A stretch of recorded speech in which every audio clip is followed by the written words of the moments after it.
Jusqu'à preuve du contraire, on n'est pas en cétose quand on mange les Kinder Bueno.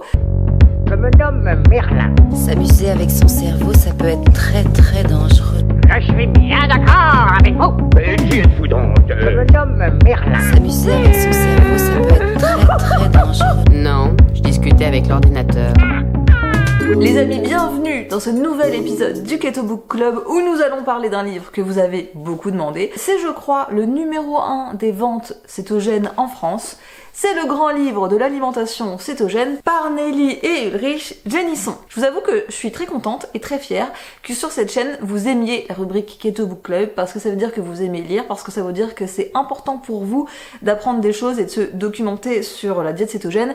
Et c'est pour ça que c'est important pour moi de dire exactement tout ce que je pense des livres que je présente. Je suis pas là pour juste critiquer pour le plaisir et je suis pas là non plus pour dire amen à tout dès que c'est écrit que c'est cétogène.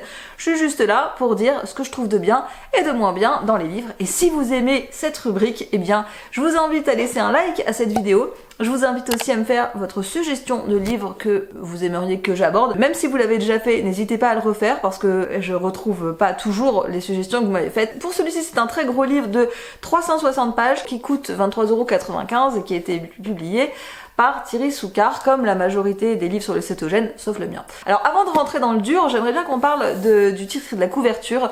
J'ai aimé ni l'un ni l'autre. J'ai pas aimé le titre parce que le grand livre de l'alimentation cétogène, je trouve ça très pompeux. Et puis surtout, ce qui m'a pas plu, c'est les illustrations. Alors je parle pas de Nelly Jenison, hein, évidemment, parce que c'est peut-être la seule illustration qui est bien, parce que c'est un burger dont le pain a été remplacé par de l'avocat, et elle regarde le titre comme ça. Ça c'est pas mal vu. Par contre, je déteste tout le reste parce que la couverture, c'est ce qui va vraiment donner la première impression du livre. On lit grand livre de l'alimentation cétogène et qu'est-ce qu'on voit? Un burger, un dessert avec des fruits, une quiche, une pizza et une tarte. Moi, ça me paraît pas très représentatif de l'alimentation cétogène et ça n'en donne pas, à mon sens, une image très juste. Mais bon, comme je vous l'ai dit dans une autre vidéo Keto Book Club, la couverture et le titre n'appartiennent pas à l'auteur, ils appartiennent à l'éditeur. Donc ce sont des choix à imputer à Thierry Soucard. Alors je pense que tout le monde connaît Ulrich et Nelly Jenison. Ce sont les auteurs du site Eat Fat to Be Fit. Ils sont très connus. Ils proposent aussi une formation. C'est peut-être les plus connus dans le game cétogène. Et en plus, leur livre a été préfacé par Tim Noakes, ce qui n'est pas rien, puisque c'est un des précurseurs, des fondateurs de la diète cétogène. C'est que vous avez une partie théorique qui est ici, qui vous parle des principes du high fat low carb, du cétogène, du programme 3-2-1 qui propose de mincir avec la diète cétogène, et une partie recette qui représente cette grosse partie ici. Pour ceux qui viennent chercher un livre d'explication sur la diète cétogène, faut vous attendre à ce que ça se résume à ça, ce qui est déjà pas mal, hein.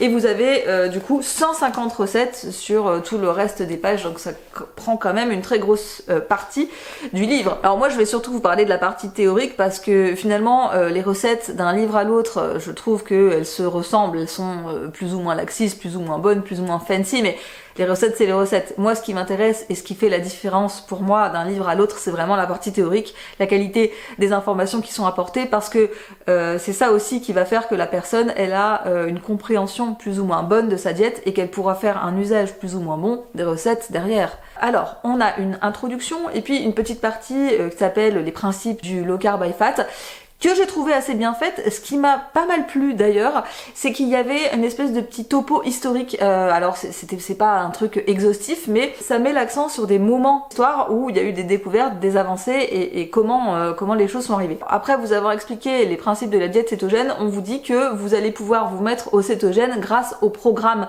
spécial 3-2-1, c'est parti. Et le programme 3-2-1, c'est parti, c'est 3 jours pour se préparer, 2 semaines pour se céto-adapter, et la dernière étape, c'est parti, ça y est, vous êtes céto-adapté, vous brûlez des graisses. Alors, vous le savez, moi je suis pas d'accord là-dessus. Je ne pense pas que la céto-adaptation, que la phase d'adaptation ne dure que 2 semaines, et je ne pense pas qu'au bout de 2 semaines, ça y est, c'est parti, on brûle des graisses à gogo.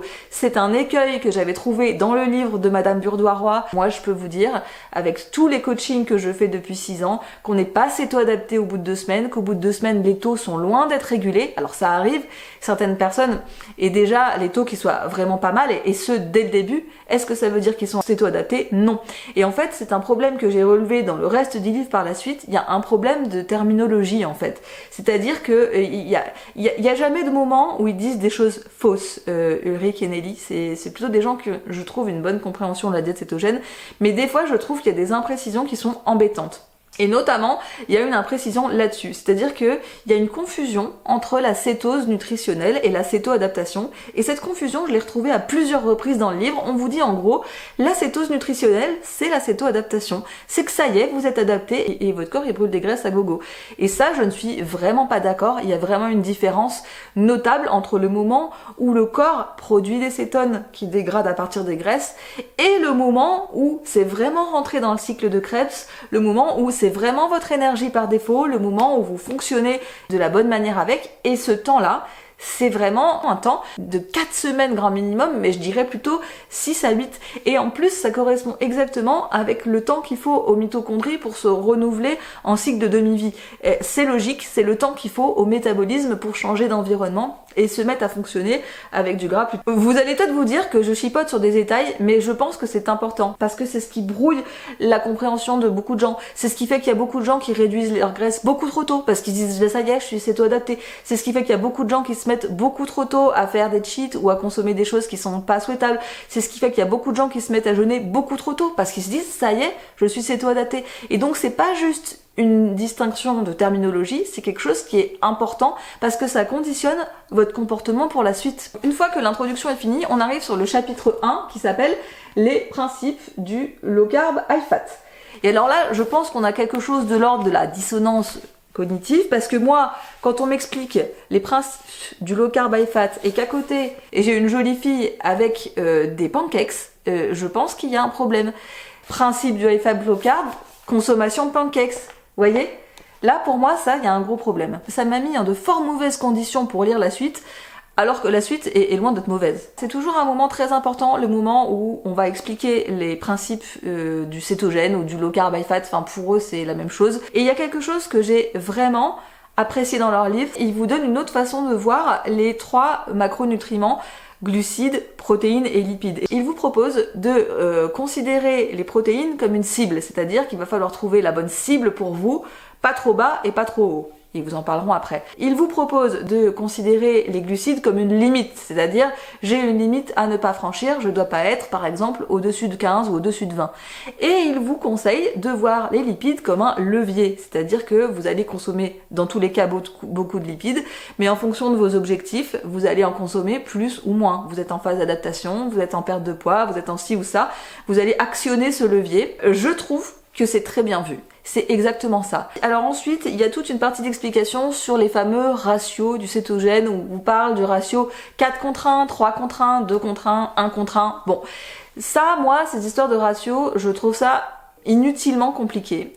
Mais si vous voulez, eux, ils ont construit leur façon d'expliquer, leur programme et leur façon de gérer là-dessus, donc ils sont obligés d'en parler dès le début, parce que de toute façon, ils vont vous en reparler après, au milieu, à la fin et même dans les recettes. Je pense que les personnes qui ont créé ces histoires de ratios 4 contre 1, 3 contre 1, 1 contre 1, l'ont fait pour simplifier les choses. J'ai pas l'impression que ça les simplifie beaucoup. Perso, je trouve toujours ça pas mal compliqué quand même. En gros, c'est le ratio entre les calories qui proviennent du gras et les calories qui proviennent du reste, c'est-à-dire glucides plus protéines. Mais en gros, on vous explique que si vous êtes quelqu'un qui est juste santé ou perte de poids ou sportif, vous allez être au ratio 1 contre 1 et 1 contre 2. Si vous êtes maladie du cerveau et autres problèmes métaboliques, vous allez être sur des ratios 3 contre 1 ou 4. Personnellement, je suis pas vraiment d'accord avec ça, parce que je pense que même en perte de poids ou juste en maintenance santé, on peut être en ratio 3 contre 1 ou 4 contre 1, mais ça, pour moi, un ratio 1 contre 1, avec 70% des calories provenant des lipides, ça suffit pas. Ça va pas permettre de stabiliser la glycémie, ça va surtout pas permettre d'avoir une cétonémie assez stable et suffisante pour apporter de l'énergie. Et c'est pas quelque chose que je proposerais moi dans mon coaching, mais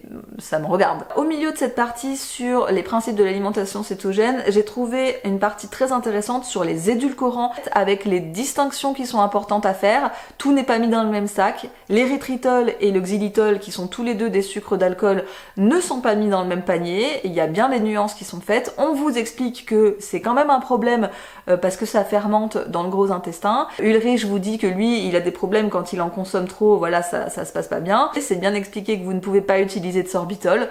Je crois pas avoir vu de choses sur le maltitol, mais voilà, j'ai trouvé qu'il y avait des explications suffisantes pour s'en sortir avec les produits que l'on trouve finalement le plus souvent sur le marché. Ce qui m'a posé un peu plus de soucis, c'est l'explication qui vient ensuite. Dans un premier temps, j'étais très contente de voir que il était écrit qu'en gros, ces produits ont vocation à être utilisés occasionnellement et même de moins en moins souvent. Le problème, c'est qu'en gros, ils vous disent que au début, vous allez utiliser ces produits et que avec le temps, vous allez vous déshabituer du goût du sucre et vous allez de moins en moins en vouloir et que vous allez même plus du tout en consommer. Ils vous expliquent que c'est ce qui s'est passé pour eux, qu'au début, ils consommaient tous les jours des choses à base d'érythritol et que au fur et à mesure du temps, ils en consomment plus parce qu'ils aiment plus le goût du sucre. Je pense que rares sont les personnes qui vont fonctionner comme eux. Je pense que si vous consommez tous les jours des produits à base d'érythritol, à base de stevia, déjà ça va être un problème pour vos intestins, mais surtout vous n'arriverez pas à vous sevrer du goût du sucre. Il faut faire une coupure pour permettre aux papilles de changer, pour permettre au cerveau d'arrêter avec cette addiction. Je pense que pour la majorité des gens, si vous ne faites pas une coupure avec ce goût sucré, vous n'arrivez pas à vous en débarrasser. Les personnes qui sont avec moi en coaching, je leur demande de faire au moins un mois de coupure totale, un mois sans stevia, sans érythritol, sans choses comme ça. On se laisse l'opportunité de se déshabituer du goût du sucre et puis ensuite on peut en consommer de manière ponctuelle. Mais je pense que pour la majorité des gens, le mouvement se fait pas dans le sens inverse. Autre chose de bien que j'ai trouvé toujours dans le chapitre principe du High Fat Low Carb, c'est un espèce de tableau comme ça, page 50, avec des remplacements. J'ai trouvé que l'idée était bonne parce que en gros, vous avez une colonne se débarrasser de et remplacer par. Pour le coup, c'est très pratico-pratique, mais c'est vrai qu'au début, il arrive souvent qu'on se dise « Ah mais comment je vais faire si je peux pas manger X. Ah mais comment je vais faire si j'ai pas de pain? Ah mais comment je vais faire si je peux pas mettre cet aliment que je mets toujours? Quand on maîtrise pas encore tous les aliments qu'on a le droit de manger, toutes les choses qu'on peut faire, c'est très pratique d'avoir ce genre de choses. Alors, je suis pas d'accord avec tout ce qu'ils ont proposé dans le tableau, qu'on soit clair, mais par contre je trouve que l'idée est bonne, parce que c'est un outil qui peut vous rendre service au début. Se débarrasser de pain brioche et remplacer par pain brioche low carb maison, pour moi c'est pas une solution, mais pour les raisons que je vous ai expliquées un peu avant. Mais bon, se débarrasser par exemple de riz, semoule, polenta, quinoa par semoule de chou-fleur, konjac. Alors tout en haut du tableau on trouve farine, évidemment de céréales. Eux ils proposent de remplacer par soja, lupin. Je suis vraiment très triste qu'ils aient mis soja en premier, parce que vraiment la farine de soja c'est ni fait ni à faire. Lupin c'est pas terrible non plus. Lin, coco, noisette, amande, coco râpé. Pommes de terre ils proposent de remplacer par navet, céleri rave, courgette. Confiserie, ils vous proposent de remplacer par noix de pécan, amande, fat bombe maison. En fait, ils ont quand même fait un effort pour donner des outils pratiques, visuels, concrets. Donc ils ont aussi fait dans cette partie un tableau top ingrédients du low carb high fat. Donc dans chaque rubrique, la rubrique légumes, la rubrique noix, fruits, viande, poisson, ils vous donnent ceux qui considèrent être les meilleurs. Alors encore une fois, là aussi, je suis pas d'accord. J'ai été fâchée de retrouver beaucoup de produits à base de soja. Dans la partie épicerie par exemple, il y a vraiment des choses qui m'ont fait hérisser le poil, mais de manière générale, je pense que c'est une bonne idée. Dernière chose que j'ai trouvé vraiment super, c'est qu'ils ont fait une pyramide du high fat low carb. Donc vous avez une pyramide alimentaire et puis vous avez même une pyramide ici des boissons. Et là où j'ai trouvé vraiment très bien, c'est que les oléagineux, les fruits et les produits laitiers sont tout en haut de la pyramide. On comprend qu'on est supposé vraiment en manger qu'occasionnellement ou en très petite quantité. Vous voyez, les noix sont là. Là, c'est les fruits. Et là, c'est les produits laitiers. Je trouve que ça, c'était une fort bonne idée. Je trouve qu'elle est plutôt bien faite. Ils ont même mis dans la partie viande, ils ont même mis les abats. Donc j'étais très contente. Même si ces fameux abats, on les retrouve pas dans les tops aliments du tableau d'avance, qui est un peu dommage du coup, mais au moins ils sont quelque part. Écoutez, j'ai trouvé ça bien. Et bien sûr, les huiles, le beurre, etc. et tout ça sont bien au bas de la pyramide. Donc même si vous n'avez pas vraiment compris l'histoire des ratios, 4 contre 1, 2 contre 1, machin, au moins avec la pyramide, vous voyez que le max de ce que vous devez consommer est là, et là un peu moins, et là un peu moins, et je trouve que c'est utile. Ensuite, on en vient à la partie du fameux programme 3-2-1, c'est parti. On vous rappelle au début de cette partie l'histoire de la cible au niveau des protéines, de la limite au niveau des glucides et du levier au niveau du gras. Personnellement, ce que j'aurais voulu et aimé, c'est qu'il y ait vraiment l'accent de mis sur le fait que, quel que soit votre objectif, tout le monde est à zéro et tout le monde est au plan phase d'adaptation. Et donc le fameux levier du gras, il n'est pas question de l'actionner pour l'instant, parce que tout le monde doit monter ses matières grasses à 180, 200. Mais bon, ça c'est ma politique, vous le savez, eux c'est évidemment pas celle qu'ils ont pris. En ce qui concerne les glucides, on vous introduit l'idée que une fois que vous aurez passé votre phase d'adaptation, ce sera à vous de gérer votre quantité de glucides, parce qu'en gros tous les métabolismes sont différents. Donc Ulrich qui vous dit, moi voilà, en gros j'ai pas de chance avec le métabolisme, il faut toujours que je reste en dessous de 20 grammes de glucides, même maintenant que je suis adaptée depuis des années. Mais il y a des gens qui vont pouvoir être à 30, il y a des gens qui vont pouvoir être à 50, et il y a même des gens qui vont pouvoir être à 100. Et je ne suis pas d'accord évidemment avec l'idée des 100 et même des 50 non plus, mais je trouve que c'est beaucoup mieux expliqué que dans les livres où on vous dit qu'en gros il y a un cétogène normal et un cétogène flexible et un cétogène laxiste, vous voyez. Alors je sais plus dans quel mauvais livre c'était, mais je me rappelle qu'on l'avait vu ensemble dans un Keto Book Club, il me semble que c'était les 100 recettes à volonté. Là c'est un peu mieux expliqué, on vous dit en gros il y a des personnes qui devront rester en dessous des 20 grammes, à vous de voir avec votre métabolisme. Le problème c'est que le à vous de voir, comment on le juge finalement, parce que là on nous a pas encore parlé de lecteur de glycémie, on nous a pas encore parlé de cétonémie, on nous a pas vraiment expliqué de comment on allait savoir si on est toujours en cétose. Comment on va savoir finalement qu'on est toujours sur les rails? Ce qu'ils ont appelé l'arbitrage au niveau des glucides, pour l'instant c'est un arbitrage qui est quand même à l'aveugle, parce que s'il n'y a pas de moyen de contrôler vos taux sanguins, ça va être compliqué de savoir si ce que vous faites vous permet de rester en cétose. Parce que, encore une fois, le fait de perdre du poids n'est pas un indicateur du fait que vous êtes en cétose ou céto-adapté. On peut perdre du poids en mangeant des Kinder Bueno, en faisant Weight Watchers. Jusqu'à preuve du contraire, on n'est pas en cétose quand on mange les Kinder Bueno. Donc, je pense pas que le fait de perdre du poids soit un indicateur de quoi que ce soit concernant la cétose nutritionnelle. Hein. Ensuite, concernant les lipides, on vous remet en fait des tableaux avec les différents ratios et les différents objectifs, et donc pour vous rappeler que voilà, vous allez utiliser le gras comme levier. Si vous voulez, ils vont développer avec plus d'explications et plus de tableaux l'idée qu'ils avaient expliqué brièvement dans les principes. Donc là on vous montre en gros à quoi ça ressemble, combien de gras vous devez consommer quand vous êtes en ratio 4 contre 1, 3 contre 1, 2 contre 1, 1 contre 1, avec quels objectifs. Moi je suis pas d'accord avec les quantités et je trouve ça inutilement compliqué cette histoire de ratio. C'est peut-être moi qui suis un petit peu limitée tout simplement dans la compréhension. Et enfin, on arrive sur la partie protéines qui est, on va pas se mytho, une partie compliquée. C'est difficile pour les gens de comprendre combien ils doivent consommer de protéines, pourquoi ils peuvent pas en consommer à gogo. Et là, je suis vraiment très contente parce que ils expliquent très bien. J'étais très contente de voir qu'ils ne vous incitaient pas à consommer des protéines à gogo. J'étais très contente de voir qu'on parlait de néoglucogénèse et j'étais très contente de voir qu'on avait des explications sur pourquoi ça peut gêner l'efficacité du métabolisme. En tout cas, ils vous proposent un calcul à faire pour pouvoir déterminer combien de protéines vous devez manger. Donc vous avez un premier calcul à faire pour calculer votre masse maigre, et ensuite avec cette masse maigre vous avez un petit tableau, et en fonction de si vous êtes très sédentaire, un peu actif, sportif, très sportif, vous avez multiplié cette masse maigre par un coefficient qui va vous donner votre quantité de protéines pour la journée. Alors c'était vraiment très amusant parce que moi je ne passe pas du tout par le même calcul, mais j'arrive exactement à ça. Et en plus, ce que j'ai trouvé hyper bien et qui est rarement mentionné, c'est qu'il vous souligne que idéalement, ça serait mieux de manger ces protéines en 3 fois, de répartir votre apport sur 3 prises alimentaires. Alors ils disent que c'est possible avec 2, moi déjà je pense qu'avec 2 c'est déjà cramé, mais bon,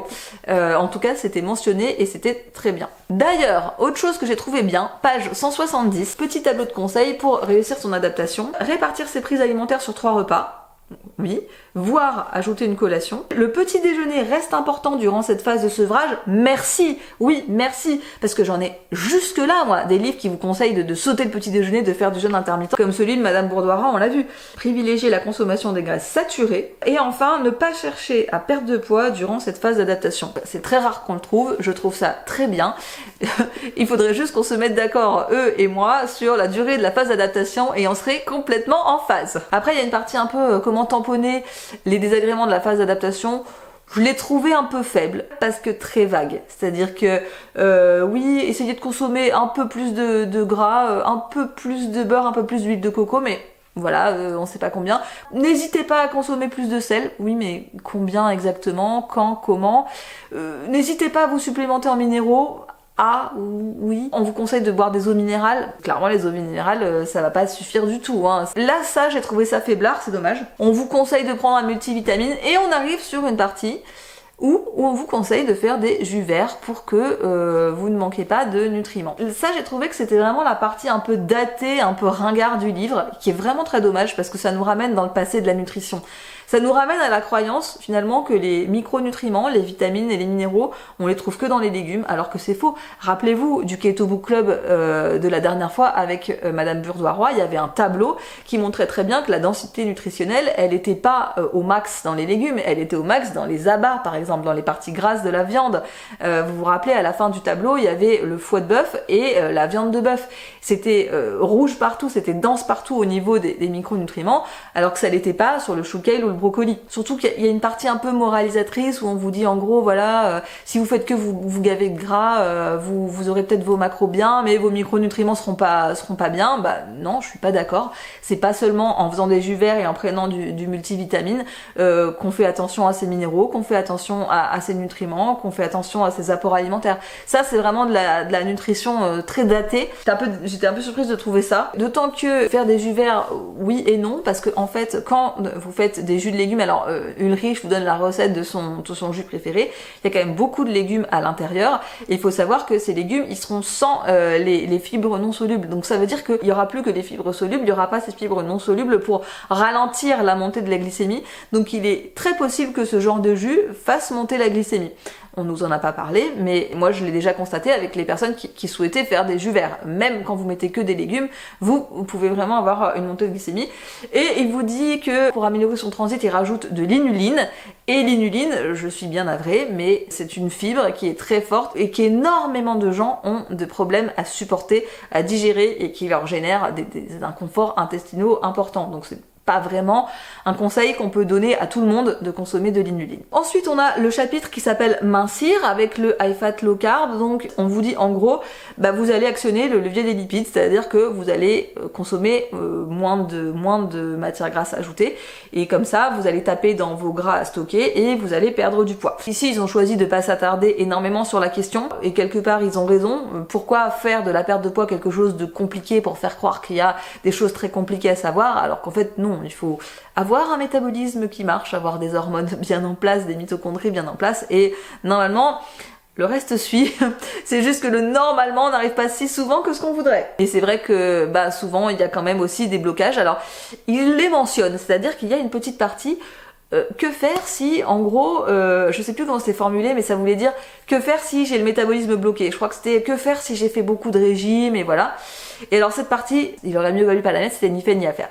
C'est-à-dire que là, vous aviez conseil si vous avez le métabolisme bloqué. Alors qu'est-ce que c'était? S'exposer au froid, faire du renforcement musculaire et pendant 2-3 semaines, abandonner les objectifs de perte de poids, manger à votre faim pour faire revenir les hormones. Alors, ce ne sont pas des mauvais conseils, hein, attention.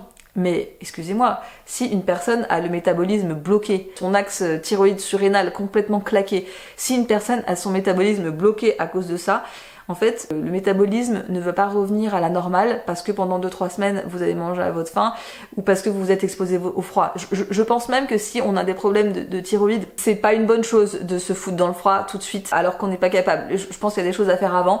Alors, ils n'ont pas choisi de développer cette partie-là parce qu'ils ont choisi de vous mettre 150 recettes à la fin, et peut-être parce que c'est le sujet de tout un livre, cette histoire du métabolisme. Mais en fait, franchement, si c'est pour dire ça, je pense qu'il vaut mieux rien dire parce que ça n'est pas aidant. La personne, elle va se dire, ok, c'est bon, je mange à ma faim pendant 2 semaines et après c'est bon. C'est pas comme ça que ça marche. Je pense qu'il y a des étapes et des choses très importante à faire pour remettre le métabolisme, les hormones et les mitochondries en marche, un peu plus que s'exposer un peu au froid, surtout qu'on vous dit pas comment et combien, et faire du renforcement musculaire alors que la majorité des gens en font déjà. Bon, il y a un micro chapitre sur le sport, il y a un petit chapitre sur les différents problèmes métaboliques et maladies et comment le régime cétogène peut y remédier. Et puis vous avez une FAQ à la fin avec des questions un petit peu. Pour cette partie théorique du livre sur les principes et la mise en place du cétogène, j'ai trouvé que de tous les Keto Book Club, c'était celle qui était la mieux faite. C'était celle où il y avait le moins de conneries, finalement celle où c'était le mieux expliqué, celle où je me trouvais finalement le plus en phase, même s'il y a des choses qui ne me plaisaient pas. Néanmoins, il m'a manqué des choses dans cette partie. J'ai trouvé ça très étonnant qu'on ne parle pas de taux sanguin, puisque c'est quand même Nelly et Ulrich, des gens qui ont l'air assez pointus sur le truc. On ne parle pas de glycémie, on ne parle pas de cétonémie, à part très rapidement dans le chapitre 7, à l'intérieur de la FAQ, vraiment un tout petit paragraphe, où on vous dit qu'effectivement la glycémie devrait être entre 65 et 80, et puis pour la cétonémie, on vous donne une cible hyper large, je crois que c'est entre 0,5 et 8, qui n'est évidemment pas une cible qui puisse vous permettre d'analyser si vous êtes phase d'adaptation, adapté, machin. C'était très très insuffisant. On prend quand même la peine de vous dire que les bandelettes à urine, ça va pas être précis. Ça m'a quand même manqué parce que je pense que c'est plus important de parler de ça et d'aider les gens à voir où ils se situent que de parler de ratios 4 contre 1, 2 contre 1, machin, qui sont compliqués à comprendre. Et deuxième chose qui m'a manqué, et c'est finalement la chose qui m'a le plus chagriné dans ce livre, c'est l'absence d'indication sur la fin de la phase d'adaptation. En fait, là, on vous dit de façon arbitraire que vous êtes adapté au bout de 2 semaines. Or, ce n'est pas le cas, et les métabolismes sont différents. C'est d'autant plus problématique qu'on ne vous parle pas de taux sanguin. Donc, comme vous n'avez pas d'outils pour analyser l'évolution de vos taux sanguins, et qu'on ne vous donne même pas d'outils subjectifs pour repérer si vous êtes adapté ou non, donc vous vous retrouvez par défaut à vous dire « Ah bah oui, dans 2 semaines, je serai adapté ». Voilà, moi je trouve qu'il manque vraiment cette partie, il manque vraiment cette explication un peu fine sur qu'est-ce qui se passe dans le corps quand on est adapté, comment on peut repérer, comment on peut savoir, et ce qui vous permettra de ensuite actionner le fameux levier des lipides de manière intelligente quand votre corps est prêt et pas arbitrairement au bout de 2 semaines quand c'est pas le moment. Dernier petit truc qui m'a manqué aussi, mais ça c'est du détail, au niveau de la pyramide, j'étais très contente qu'ils mettent les noix tout en haut, le fromage tout en haut, mais par contre on n'a pas du tout expliqué pourquoi c'était en haut. C'est-à-dire que moi si je suis débutant et que je connais pas bien, je comprends pas pourquoi je peux pas me bourrer de fromage, je comprends pas pourquoi je peux pas me bourrer de noix, surtout que ça aurait été d'autant plus important d'en parler que c'est un écueil dans lequel tombent tous ceux qui débutent. Et c'est même un problème parce que ce qu'on voit sur Instagram, ce qu'on voit sur les réseaux sociaux, ce qu'on voit sur les livres de recettes, c'est toujours très chargé en fromage et très chargé en oléagineux. Donc là, il y a une espèce de problème, c'est que ça a été vraiment mis en exceptionnel en petite quantité en haut, mais ça aurait été important d'expliquer pourquoi, pour que les gens puissent ensuite faire des choix éclairés. Mais voilà, dans l'ensemble, sur la partie théorique, je vous avoue que je suis agréablement surprise. Pour la partie recette, ne comptez pas sur moi pour en parler à gogo, parce que j'ai été un peu fâchée. Je comprends pas comment c'est possible pour un livre où on vous explique que les oléagineux et les produits laitiers sont tout en haut de la pyramide, excusez-moi, mais les recettes salées, soit elles contiennent du fromage, soit elles contiennent des oléagineux, et parfois les deux. Enfin, très rares ont été les recettes que j'ai trouvées où il y avait ni l'un ni l'autre. C'est quand même embêtant puisqu'on les a placés en haut de la pyramide. Et puis bon, après c'est la dégringolade des recettes sucrées quoi. Il y a des tartes, des crêpes, des bagels, des crèmes, des gâteaux, fraisiers, madeleine, sablé, amandine, gaufres, pancakes, pudding, tartines, brownie, cheesecake, crumble, cookies. Donc si vous voulez, moi ça m'intéresse pas trop d'aller voir ces recettes parce que forcément pour faire des pancakes, pour faire des gâteaux, pour faire des cookies, pour faire des crumbles, on est obligé d'utiliser des oléagineux, on est obligé d'utiliser beaucoup d'érythritol, on est obligé d'utiliser du cream cheese, beaucoup de produits laitiers. D'ailleurs, ils vous le disent, je crois au début du livre, toutes nos recettes sucrées contiennent de l'érythritol. Et comme il y a énormément de recettes sucrées, il y a énormément d'érythritol. Alors, ne vous attendez pas à trouver des recettes qui soient clean. Et c'est difficile de faire des recettes qui soient clean. La preuve, si vous allez voir sur, par exemple, le site de Manuela, recettes ensoleillées, elle fait des recettes qui sont très bien et qui sont aussi clean que possible, mais du coup, il n'y en a pas 3 millions. Parce que quand vous voulez faire des recettes qui soient en aliments assez stricts, pas qui réduisent les aliments inflammatoires, qui réduisent au niveau de l'utilisation des sucrants, des choses comme ça, forcément vous vous retrouvez limité dans les possibilités. Donc quand vous avez un livre qui propose 150 recettes, forcément il y a un gros tri à faire. Mais je je trouve que cette abondance de recettes sucrées ne donne pas une image très représentative de ce qu'est la diète cétogène, ne donne pas une image représentative d'un métabolisme qui fonctionne avec du gras, parce que je suis désolée, mais c'est ce que je constate avec l'expérience. La consommation d'érythritol, de xylitol, de sucre d'alcool, de choses comme ça, c'est catastrophique pour le métabolisme, c'est catastrophique pour la production de cétone, c'est catastrophique pour la digestion dans l'intestin, et plus le temps passe, plus je suis persuadée de ça. Bref, c'était quand même un livre intéressant et que j'étais contente d'avoir abordé avec vous dans le Keto Book Club. Si vous avez aimé cette vidéo, n'hésitez pas à lui laisser un like, n'hésitez pas à laisser vos propositions de futurs livres à analyser. Et à très bientôt dans la télé-réalité de la cétose.